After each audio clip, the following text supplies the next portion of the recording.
Hello, Namaskar everyone. Welcome to the class of accountancy. Class, today we will going to discuss our syllabus, the amendment in the syllabus for the session 2020-21 means for you for the class 11 at present.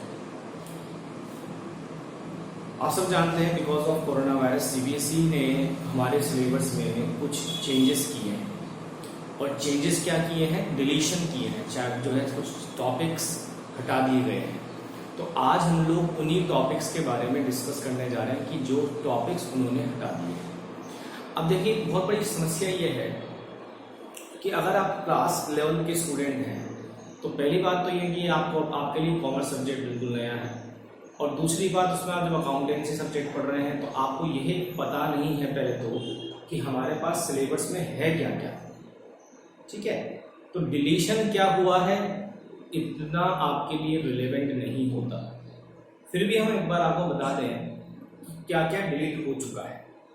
आज से पहली वाली classes में हमने जो पढ़ा और even जो आने वाली बहुत सी क्लासेस में हम पढ़ने वाले हैं उसमें से कुछ भी नहीं हटा, और वो हटेगा भी नहीं, क्योंकि 11th क्लास की अकाउंटिंग बेसिक्स है और बेसिक्स में से कुछ हटाने की सीबीएसई भी कोशिश नहीं करता है। बट फिर भी उन्होंने कुछ टॉपिक्स को जो इतने खास रिलेवेंट के नहीं थे उन्हें हटा दिया है। ठीक है, मतलब बहुत से बड़े मेजर चेंजेस नहीं हुए हैं सिलेबस, थोड़ी सी चीज़ें हटा दी गई है। और ये ध्यान रखें, ये सिलेबस में जो अमेंडमेंट हुआ है it is only for the session 2020 and 21। That means in the upcoming sessions जो सिलेबस है वो पूरा ही रहेगा, जो डिलीट टॉपिक हुए हैं वो वापस इंक्लूड हो जाएंगे। ओके, तो आज हम लोग डिस्कस करने जा रहे हैं हमारा सिलेबस। देखो, वैसे आपको बताऊं अब तक हमने क्या पढ़ा है। अब तक हम लोगों ने पढ़ा कि अकाउंटिंग का मीनिंग क्या है, ऑब्जेक्टिव क्या है, क्या क्या बेसिक टर्म्स हम लोग अकाउंटिंग में यूज़ करते हैं। फिर हमने पढ़ा ट्रांजेक्शन को रिकॉर्ड करते हैं, ट्रांजेक्शन को रिकॉर्ड करने के लिए हमने जर्नल पढ़ना स्टार्ट किया था। जर्नल के कुछ हम लेक्चर्स अब तक बना चुके हैं और आप लोग देख भी चुके होंगे कि जर्नल एंट्रीज कैसे होती है। और इसके बाद अभी कुछ और जर्नल एंट्रीज अभी हम लोग सीखेंगे, तो उनमें तो कोई बदलाव हुआ ही नहीं और होगा भी नहीं।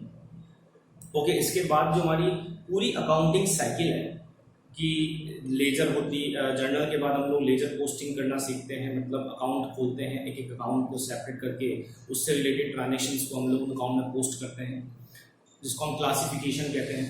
उसके बाद ट्रायल बैलेंस नाम का एक चैप्टर होता है जिसमें हम लोग समराइज करते हैं बैलेंसेस को अकाउंट के, कि किसका क्या बैलेंस है, डेबिट है, क्रेडिट है।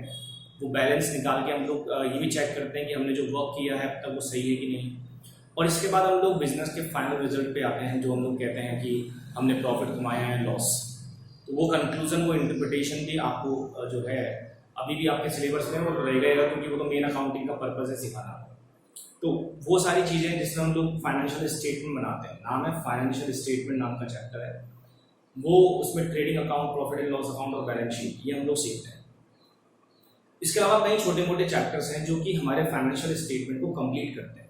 जैसे एक चैप्टर है डेप्रिसिएशन। डेप्रिसिएशन मतलब होता है जो असेट है, fix assets, land, building, plant, machinery, ठीक है, फर्नीचर, इनकी वैल्यू हर साल हम जब यूटिलाइज करेंगे, इसको यूज़ करेंगे तो उनकी वैल्यू कम होती जाती है, तो उस कमी को भी हमें रिकॉर्ड करना होता है, उसे हम डेप्रिसिएशन कहते हैं।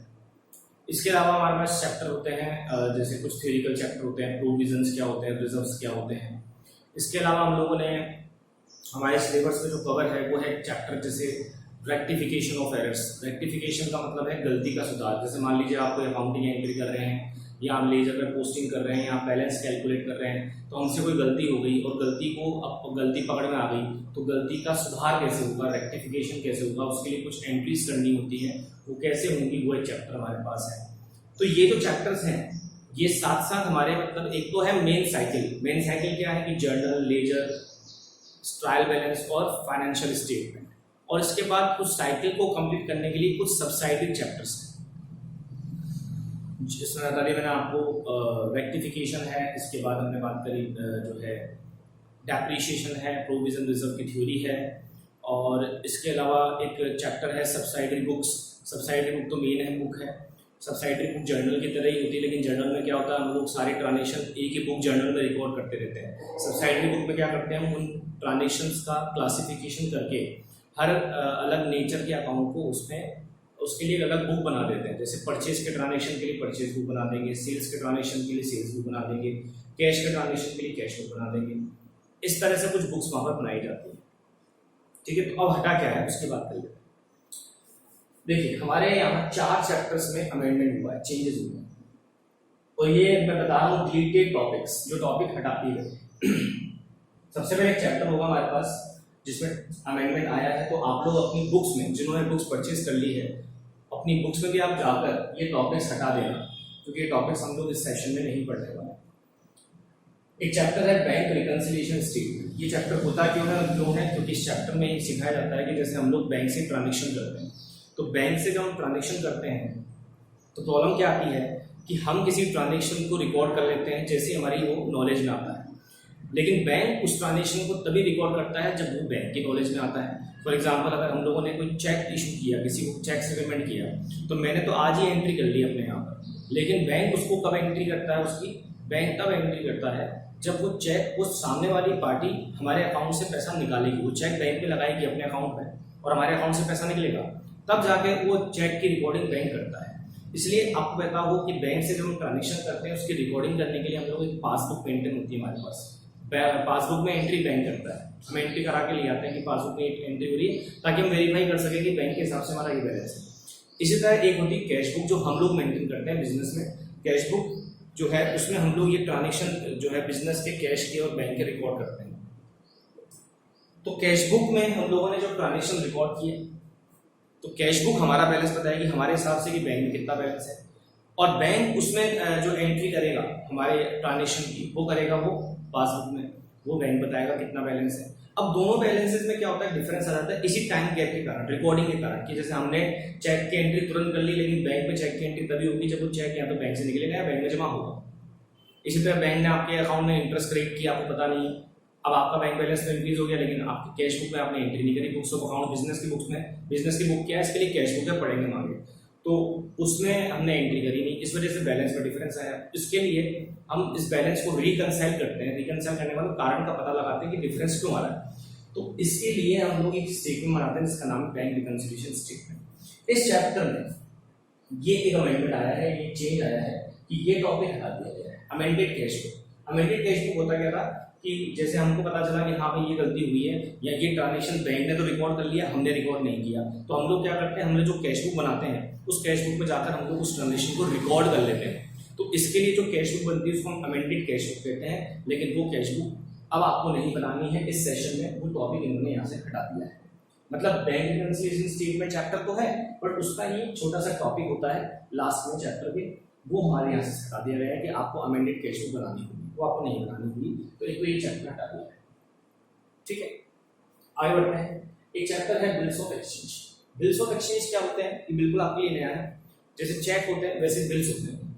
जैसे हमने किसी को गुड्स बेचा, उधार में चीज बेची, अब सामने वाले ने हमको कहा कि भाई हमको 2 महीने की 3 महीने की उधार दे दो, तो जो उधार सामने वाला दे रहा है, मतलब हम उसको दे रहे हैं कि ठीक है हमने आपको गुड्स बेचा है तो आपको 2-3 महीने के हम आपको उधार दे देते हैं, लेकिन एक प्रॉब्लम होती है कि सामने वाला 2-3 महीने बाद पैसे ना दे, तो फ्रॉड कर दे, तो पैसा डूब जाए, तो हम लोग क्या करते हैं, जैसे कई लोग आजकल एक कह सकते हैं आपको एडवांस में चेक ले लेते हैं कि ठीक है इस तारीख का आप पेमेंट करना है, इस तारीख का चेक बना के दे दो।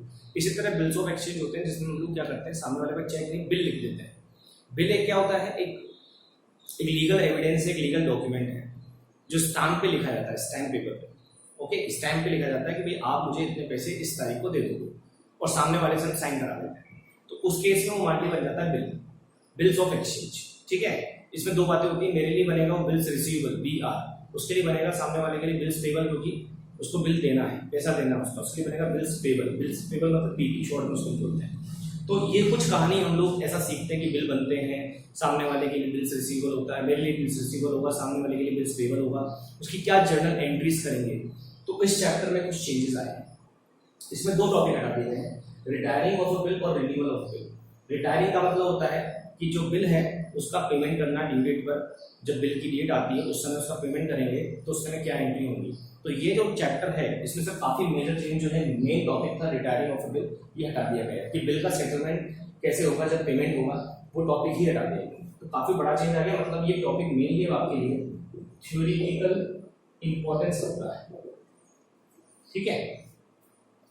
इसके बाद होता है रिन्यूअल ऑफ बिल। रिन्यूअल मतलब होता है जैसे मान लो सामने वाली पार्टी ने कहा कि भाई मैं आपको बिल का पैसा नहीं दे पाऊंगा ड्यू डेट पर, जो बिल की डेट है इस दिन मुझे पैसा देना है, बट मेरे पास पैसा नहीं है देने के लिए। तो अगर वो आपको पैसा नहीं दे पाता है तो फिर इस केस में आप क्या करोगे, उसका पुराना बिल कैंसिल करके, हो सकता है एक नया बिल बना दो, ठीक है, पुराना बिल कैंसिल कर दो और नया बिल बना दो, ताकि वो लीगल डॉक्यूमेंट बना रहे हैं। पुराना डॉक्यूमेंट पर आप केस नहीं कर सकते उसके ऊपर, इसलिए आप रिन्यूअल करते हो बिल का, नया बिल बनाते हो। लेकिन यहाँ पर तो सेटलमेंट की कहानी खत्म कर दी इन लोगों ने, तो इसलिए रिन्यूअल बिल भी टॉपिक खत्म हो गया। मतलब अब जब इन्होंने ये हटा दिया कि बिल का सेटलमेंट कैसे होगा, ये टॉपिक हटा दिया, तो रिन्यूअल कैसे होगा, रिन्यूअल की बात तो बाद में आएगी जब सेटलमेंट की बात आएगी। तो अब जब रिटायरमेंट भी नहीं है बिल का या पेमेंट वगैरह भी नहीं है, तो अब रिन्यूअल भी नहीं है बिल का कि नया बिल बनेगा। जब पुराने बिल का ही सेटलमेंट नहीं कर रहे हो, केवल एक इंट्रोडक्शन दे रहे हैं कि हाँ एक बिल ऑफ एक्सचेंज होता है थ्योरेटिकल, वो आपको बता देते हैं, ठीक है। ये इस चैप्टर में चेंजेस आए, तो ये बड़ा मेजर चीज है। लगभग इन्होंने चैप्टर का प्रैक्टिकल पार्ट हटा दिया है, ये मान के चलिए इस चैप्टर में से। एक चैप्टर होता है इनकम्प्लीट रिकॉर्ड्स। इनकम्प्लीट रिकॉर्ड का मतलब होता है जो लोग छोटे व्यापारी होते हैं वो अपने पास प्रॉपर खाते नहीं रखते, खाते मतलब बुक्स ऑफ अकाउंट्स मेंटेन नहीं करते, वो प्रॉपर हर ट्रांजेक्शन को रिकॉर्ड नहीं करते। तो उनकी अकाउंटिंग कैसे करते हैं या उनका प्रॉफिट लॉस कैसे जानेंगे जब उन्होंने proper books of accounts he maintain नहीं करी। तो ये हम सीखते हैं इस चैप्टर में इनकम्प्लीट रिकॉर्ड में।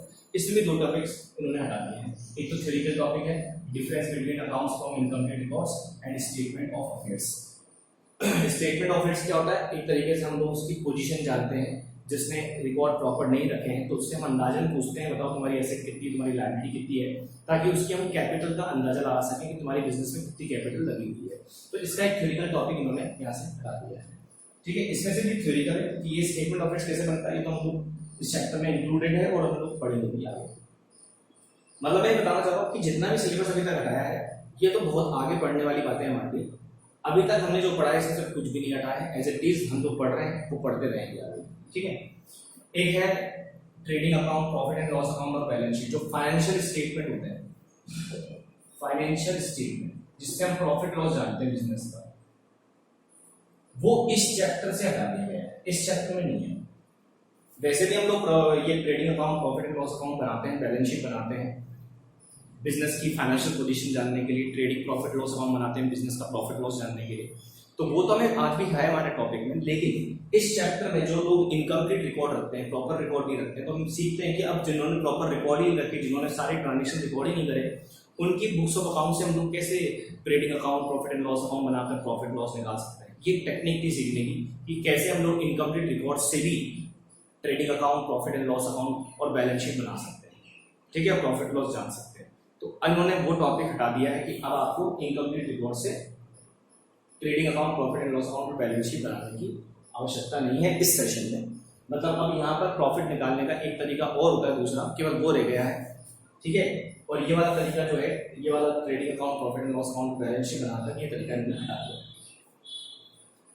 अब एक थ्योरेटिकल लास्ट चैप्टर होता है कंप्यूटर्स इन अकाउंटिंग। इसमें बहुत बड़े चेंजेस हो गए, काफी सारी चीजें इसमें हटाई दी गई, ठीक है ना। ये मान लीजिए अब इसमें क्या बताऊं आपको कि मतलब चैप्टर इन्होंने हटा दिया, सिर्फ एक इंट्रोडक्शन कर दिया इसमें। अब देखो आज के समय में ये एक थ्योरेटिकल चैप्टर है, आज के समय में कंप्यूटर्स का बहुत यूज है अकाउंटिंग में, क्योंकि मार्केट में मैनुअल अकाउंटिंग बहुत कम होती है। हर कोई आजकल अपने सिस्टम पर ही सारे रिकॉर्ड रखता है, सारी अकाउंटिंग मेंटेन करता है, कंप्यूटर के थ्रू हम लोग अकाउंटिंग करते हैं। तो इसका इन्होंने सिर्फ इंट्रोडक्शन रख दिया है। बाकी जो थ्योरेटिकल एस्पेक्ट्स हैं, जैसे कितने तरह के सॉफ्टवेयर होते हैं और सॉफ्टवेयर की क्या कैटेगरीज हैं, सॉफ्टवेयर जब आप खरीदने चाहोगे अपने अकाउंटिंग के पर्पस के लिए तो आप किन किन बातों का ध्यान रखोगे, कैसे कैसे सॉफ्टवेयर मार्केट में अवेलेबल है, आप अपने सिस्टम को ऑटोमेशन पे कैसे लेकर आओगे, स्टेजेस इन ऑटोमेशन, ये टॉपिक इन्होंने हटा दिए हैं। तो सिर्फ अब ये सिर्फ एक इंट्रोडक्शन रह गया है कि कंप्यूटर्स का अकाउंटिंग में क्या रोल है, एक थ्योरेटिकल टॉपिक रह गया, उसकी इंपॉर्टेंस क्या है। बस भाई कंप्यूटर में अकाउंटिंग करोगे तो थोड़ा सा काम आपके लिए ईजी रहेगा, जल्दी होगा, तुरंत आपको रिपोर्ट मिलेगी। तो ये आपको जो है इन्होंने हटा दिया। ये चीजें रहेंगी केवल इंट्रोडक्शन बेस पर, बाकी मेनली टॉपिक इन्होंने हटा दिया है। तो मेनली जो बड़े चेंजेस हैं वो इस चैप्टर में और इस चैप्टर में हुए हैं, बाकी चैप्टर्स में कुछ खास बड़े चेंजेस नहीं हुए, ठीक है। तो ये हमारा सिलेबस है, जिसमें एक टॉपिक हटा दिए गए हैं फॉर द सेशन 2020 एंड 20। तो बाकी की बातें हम लोग करेंगे अब हमारे अगले लेक्चर में, जिसमें हम लोग आगे की पढ़ाई स्टार्ट कर देंगे। आज हमने सिर्फ ये सीखा है या ये बताया आपको कि हमारे सिलेबस में क्या क्या टॉपिक हटाए गए हैं, क्या क्या टॉपिक चेंजेस हुए हैं, क्या टॉपिक डिलीट किए गए हैं। और थोड़ा सा मैंने आपको सिलेबस का ओवरव्यू दे दिया, ठीक है। बाकी 11th क्लास के स्टूडेंट जो पहली बार पढ़ रहा है उसको ज़्यादा टेंशन लेने की जरूरत ही नहीं, और उसको ये चीज़ें ज़्यादा समझ में भी नहीं आती हैं, क्योंकि वो अभी तक इन टॉपिक्स के बारे में जानता भी नहीं। वो जानता भी नहीं कि बैंक रिकन्सिलिएशन स्टेटमेंट क्या होता है, इनकम रिकॉर्ड क्या होता है, बिल्स ऑफ एक्सचेंज क्या होता है। जब हम पढ़ेंगे तब आपको दोबारा को बता देंगे कि क्या क्या क्या चेंजेस इसमें आए, ठीक है। आज के लिए इतना लेते हैं, थैंक यू सो मच।